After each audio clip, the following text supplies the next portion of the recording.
അങ്ങനെ നമ്മുടെ നയന ജലജയോട് പറയുന്നുണ്ട്, ഞാനും ആദർശേട്ടനും നിങ്ങളുടെ ചില കള്ളത്തരത്തിൻ്റെ പിന്നിലാണ്, ഞങ്ങളത് എന്തായാലും എത്രയും പെട്ടെന്ന് കണ്ടെത്തുമെന്ന് പറഞ്ഞിട്ട് നമ്മുടെ നയന പോകുന്നുണ്ട്. പിന്നെ കാണിക്കണത് നമ്മുടെ ജലജ നയനോട് പോയി പറയുന്നുണ്ട്, നിൻ്റെ അമ്മയും അച്ഛനും നന്ദുവും നാളെ ഇങ്ങോട്ട് വരുന്നുണ്ട് ഇത്ര, നിൻ്റെ ചേച്ചിയെ കാണാനാണോ വരുന്നതെന്ന് ചോദിക്കേണ്ടത്. ആ സമയത്ത് നമ്മുടെ നയന പറയുന്നത്, അവർ ചേച്ചിയെ കാണാനൊന്നുമല്ല വരുന്നത്, അവർക്ക് ഇവിടെ ചില ആൾക്കാർ ഇഷ്ടപ്പെട്ട ആൾക്കാരുണ്ട്, അവരെ കാണാൻ മാത്രമായിട്ടാണ് വരുന്നതെന്ന് പറയുന്നുണ്ട്.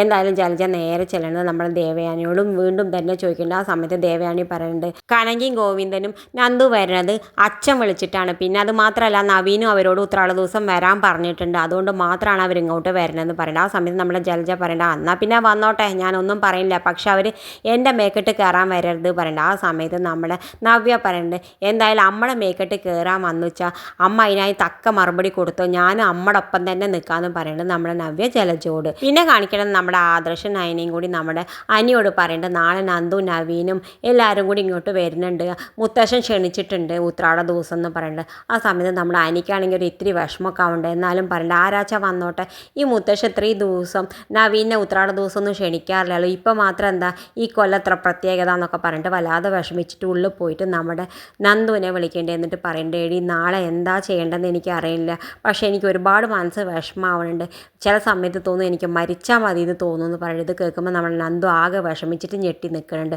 ഇത് കാണിച്ചും കൊണ്ടാണ് ഇന്നത്തെ പ്രൊമോ അവസാനിക്കേണ്ടത്. ഇതുപോലുള്ള പ്രൊമോ വിശേഷങ്ങൾ നിങ്ങളുടെ മുന്നിൽ എളുപ്പത്തിലെത്താൻ ഈ ചാനൽ സബ്സ്ക്രൈബ് ചെയ്യാൻ മറക്കരുത്.